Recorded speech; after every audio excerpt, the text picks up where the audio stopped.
Bonjour, bonjour, bonjour. Nous sommes le 16 septembre. Septembre, octobre, novembre, décembre, janvier, février.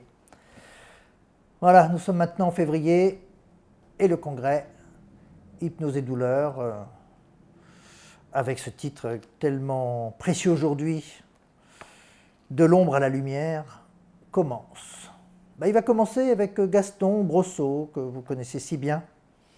Ou sinon, venez vite de découvrir, parce que Gaston va animer un atelier de 2 jours et demi, et qui sera son dernier atelier international. Il a tenu à le présenter dans le congrès Émergence, un peu par amitié, pour nous remercier de tout ce que nous avons fait ensemble, et nous le remercions aussi de toute sa présence, toutes ces années. Depuis peut-être 15 ans, il est avec nous tous les ans. Son atelier s'appelle, avec le côté provocateur que vous connaissez bien de Gaston, « Elle est où l'hypnose? Elle est où l'hypnose? Elle est où l'hypnose ?» Eh bien, elle sera là avec Gaston, avec son style inimitable et sa créativité, son énergie, son inventivité,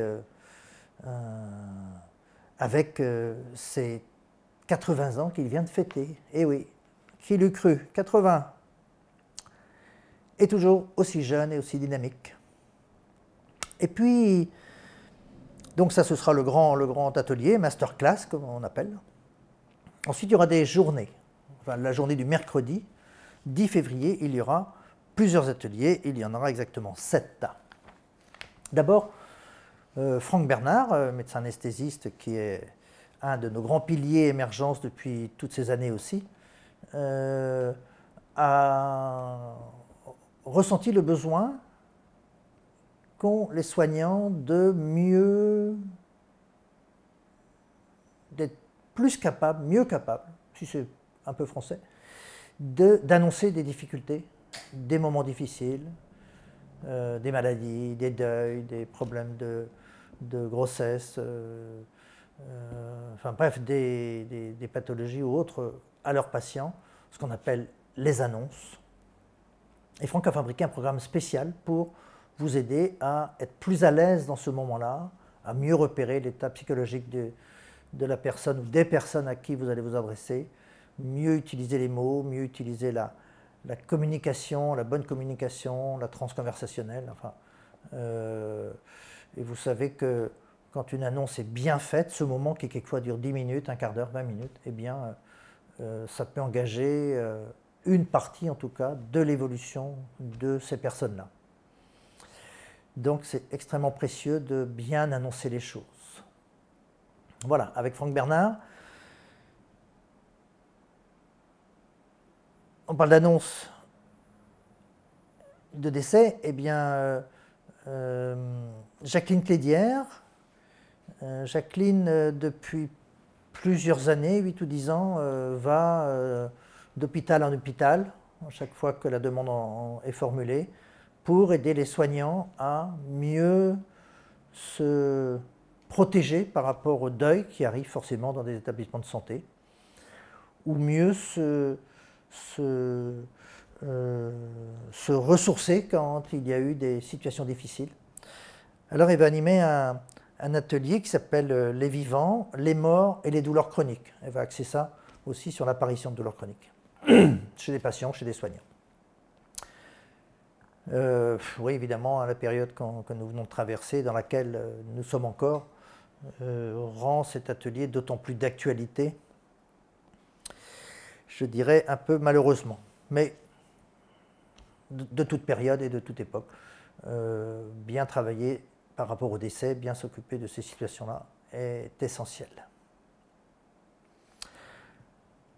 Voilà, ensuite, toujours le mercredi 10 février, hein, ça c'est le mercredi 10, c'est Bruno Dubos, eh bien, qui va venir vous parler aussi de douleurs chroniques, mais sous un angle tout à fait différent. Alors quelquefois, il faudra faire le choix entre l'un et l'autre. Cette fois-ci, c'est de bien se repérer dans une première séance, de bien observer les choses, de bien ressentir, de bien cadrer les choses, de manière à engager le processus thérapeutique tout de suite, quelquefois dès les premières minutes, vers une une évolution satisfaisante. Et ça démarre souvent très très vite, et paradoxalement, ça démarre presque d'autant plus vite que le patient est d'autant plus chronique. Parce que les patients qui ont cette difficulté très chronique, eh bien, ils ont aussi, entre guillemets, une tendance, une capacité à nous fermer, à nous éteindre, à nous inclure dans leur immobilité et dans leur stabilité. Donc, comment y échapper, comment rester actif, vivant, dynamique. Donc, avec Bruno Dubos. Ensuite, vous aurez le choix de venir voir Xavier Pénin. Alors là, on part sur un processus très différent puisqu'il va vous présenter des techniques d'hypnose directe. On pourrait dire un petit peu les techniques à l'ancienne, mais les techniques à l'ancienne ont du bon. On a eu tendance à les oublier, évidemment, depuis l'avènement de toutes les techniques d'hypnose ericksonienne, et on sait tous à quel point elles sont performantes, efficaces et précieuses. N'empêche que dans certains cas, retrouver une part de directivité, bien sûr dans des situations aiguës, mais aussi avec certains patients, eh bien, ça a de la valeur, et Xavier a beaucoup étudié la question, il l'enseigne depuis plusieurs années avec beaucoup de bonheur, avec beaucoup aussi de prudence, d'éthique, de recul, de manière à bien cibler certaines méthodes qui sont justes et voilà, bien cadrer tout ça, quoi. Donc de l'hypnose directe, oser l'hypnose directe qu'il appelle ça. Alors on ne fait pas de congrès à émergence sans Teresa Robles. Voilà, c'est comme ça depuis 15 ans, depuis que je connais Teresa, que j'ai rencontrée il y a plus de 20 ans. Mais depuis le premier congrès en 2005, eh bien, elle est toujours là, et j'aime bien lui demander de présenter un atelier sur l'auto-hypnose, parce que l'hypnose est pratiquée de manière différente selon on va dire les soignants, les thérapeutes. L'hypnose de Gaston Brosseau et l'hypnose de Teresa Robles, ce n'est pas la même chose. Il y avait bien sûr des règles et des socles communs au niveau des processus de conscience. N'empêche que les méthodes sont assez différentes. Et les méthodes de Teresa, eh bien, s'accordent bien, ou en tout cas, elle transforme bien ça en technique d'auto-hypnose, à la fois pour les patients, mais aussi pour les soignants. Auto-hypnose, voilà. Vous savez aussi qu'il y a cette formation auto-hypnose en ligne que vous pouvez suivre. Donc avec Teresa, qui nous vient du Mexique, avec toujours autant de bonheur et autant voilà, de métaphores, d'énergie et d'ancrage dans le sol et dans l'univers. Dans l'univers, ça nous fait penser au cycle de vie, à la vie sur Terre. Et la vie sur Terre, eh bien, on a parlé de la mort tout à l'heure, eh bien, c'est d'abord la naissance. La naissance, les cycles de vie de la femme, des couples aussi, mais on va rester sur la vie de la femme. Et Hélène Saunier, sage-femme, qui est notre responsable du cycle d'enseignement d'hypnose autour de la maternité et de la grossesse, vous présente et vous propose un atelier d'une journée, donc c'est toujours une journée, toujours le mercredi 10.